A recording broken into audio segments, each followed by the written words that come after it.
This week I'm going to share with you how to make a baked chicken Alfredo pasta. The first thing you're going to do is season 2 boneless, skinless chicken breasts.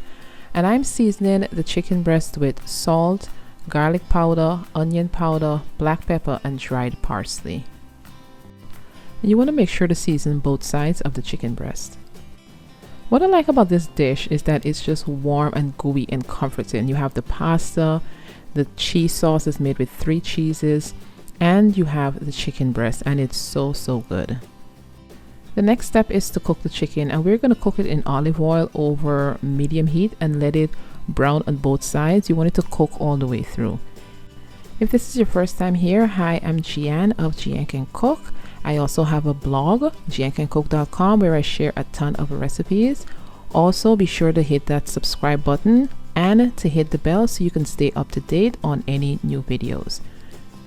The next step is to cook the pasta, and to the pot I've added water with salt. Then I'm going to add the pasta, and you want to undercook the pasta just so slightly because it will continue to cook in the oven, and you don't want soft gummy pasta, so this is important. Once the chicken breast is finished cooking, you want to let it rest for a few minutes just so it retains some of that juice, because no one likes dry chicken breast. Once it's rested for a few minutes, cut it into thin strips. As always, the recipe will be linked below in the description box. I sometimes get comments asking about where to find the recipe. If you go below the video, there is a description box and it will contain the link to this recipe, as well as other recipes that are on my website, giancancook.com, and link to my social media pages. Next, we're going to get started on the sauce. To a pan over medium heat, I'm adding butter, and once the butter has melted, I am going to add garlic. I'm going to let this garlic cook for about 30 seconds to a minute. You do not want it to burn. Now, the classic Alfredo sauce will be just cream, butter, and cheese. But since I'm baking this, I want it to stick to the noodles a little bit more. So I'm going to start by making a roux, which is a combination of butter and flour. To that, I am going to add milk. And as you can see, I've whisked it just to make sure that the flour and butter mix well together, and I'm doing the same as I add the milk, just to ensure that we get a nice smooth sauce. And I'm using a combination of milk and heavy cream, so it's still gonna have that richness that the Alfredo sauce typically does. Do you make your own Alfredo sauce at home, or do you buy the jarred from the store? Leave a comment in the description box and let me know. If you've made it at home, it's really hard to go back to the jarred sauce. There just is no comparison. And I allow this to cook on low heat for a few minutes just until it's thickened, before adding grated Parmesan cheese, salt, and black pepper. Now I'm just going to stir this together and just cook it for a few more minutes just until the cheese begins to melt, then remove it from the heat.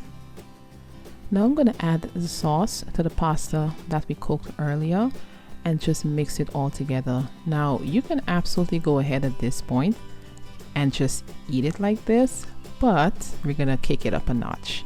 And we're going to add more cheese, the chicken, and then stick this into the oven.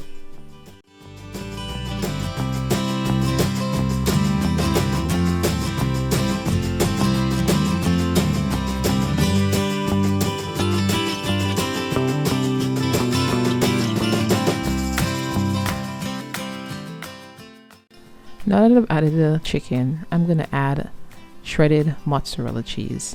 We're going to give this a good stir, and then I'm going to place this into a baking pan that has been lightly buttered.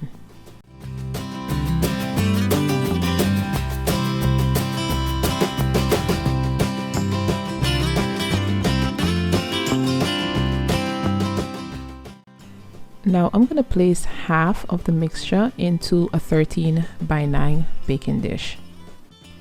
So on top of this layer, I'm going to place provolone cheese, and you just want enough to cover the entire pasta.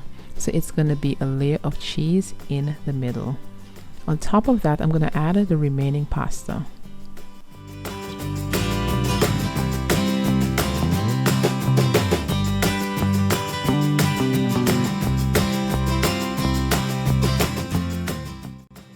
Next, I'm going to use my spoon to just kind of spread it out evenly and then top that with even more mozzarella cheese.